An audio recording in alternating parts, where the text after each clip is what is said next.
Genesis 6 through 8 tells the story of a family that survived the great flood because God deemed them worthy to be saved.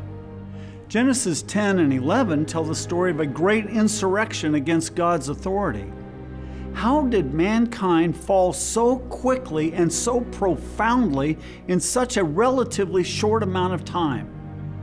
After witnessing such a solemn display of God's holy wrath against sin, one would assume that the human race would be extremely fearful of invoking His judgment again.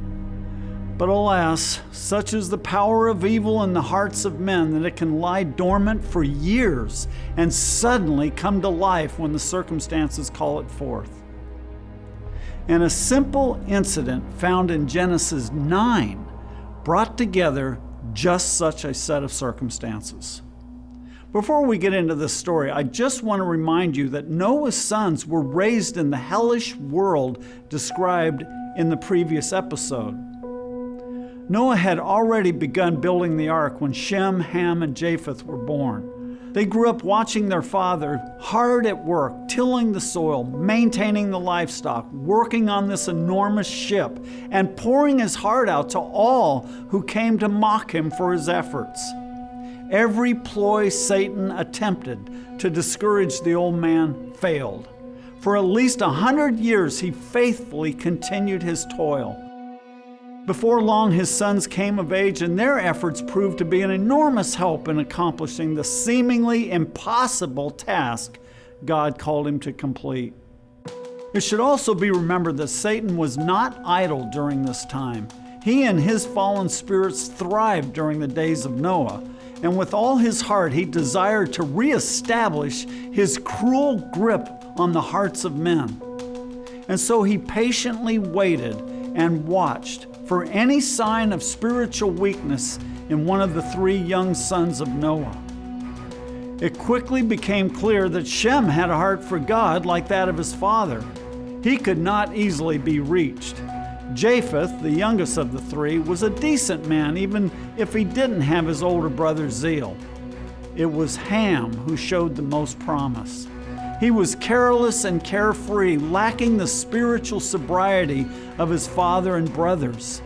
Satan quickly surmised that he was the weak link in the family.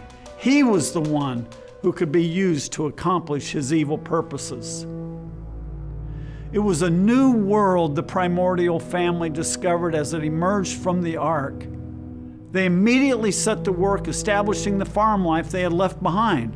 Trees, bushes, grass, and vegetable plants began to sprout, and then Noah planted a vineyard, and Noah developed a taste for wine.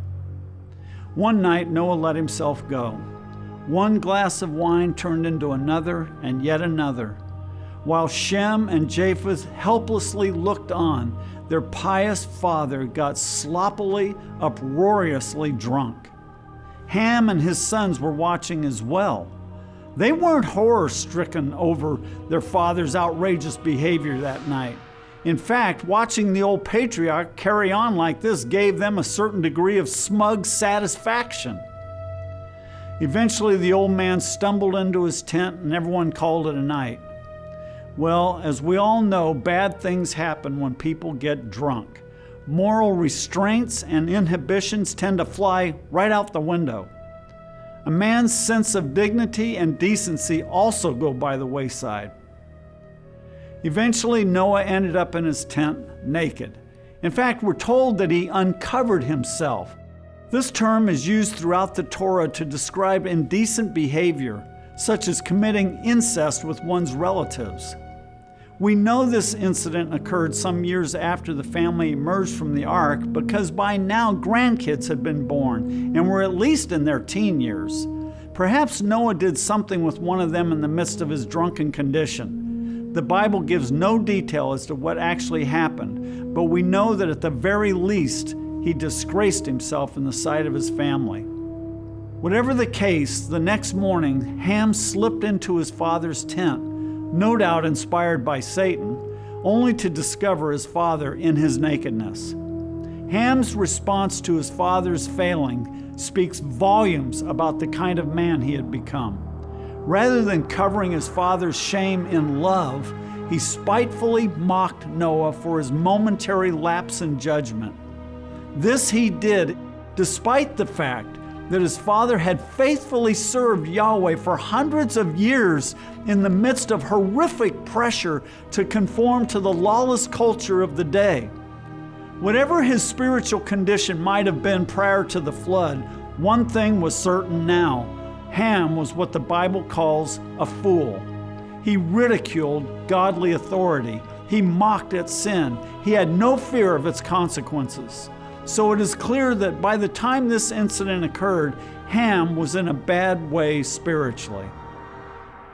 When he witnessed his father's indulgent behavior and then walked into that tent to see his father's nakedness, he was not the same man whose life God had spared in the flood. Not content with enjoying a perverse sense of pleasure in his father's shame, the first thing Ham wanted to do was to gloat over his father's condition to others. He immediately went to his brothers, hoping to pull them into his own mocking spirit. Rather than joining in their brothers' ridicule, in reverential modesty, Shem and Japheth covered their father with averted eyes. The last thing a loving person wants to do is to see a loved one in their naked shame. As Noah woke up and realized what Ham had done, he pronounced a curse, not on him, but on his son Canaan. Whatever the reason Noah cursed his grandson rather than his son, the fact that Noah went on to bless Shem and Japheth and not Ham makes it clear that Ham and all of his descendants also came under that curse with Canaan. There is much that remains uncertain, but what is clear is that this family was never the same after this incident. According to an ancient extra-biblical writing called the Book of Jubilees, Ham and his sons became so incensed with Noah over the curse that they broke away from the family unit and went their own way. The result of the incident was a family feud that altered the course of history. Out of the loins of Ham would come a son named Cush, and Cush would father a son named Nimrod. And it was this boy who would be destined to become the world's first Antichrist, as he led a historical insurrection against God's authority. What he accomplished during his life would establish a pattern which would repeat itself many times over the following centuries, a pattern of wicked insubordination to God's rule of law. I think that's really the heart of the conflict. Like, our love for God gets overrun by our love for the world and the things of the world. And it always will be overrun if we don't deal with this inner conflict that we're experiencing openly and honestly. You know, we're going to have to choose between loving God and loving the world, or eventually we'll do exactly what Demas did to Paul. We'll do that to the Lord ourselves and just forsake him and go after the world if we don't resolve that conflict.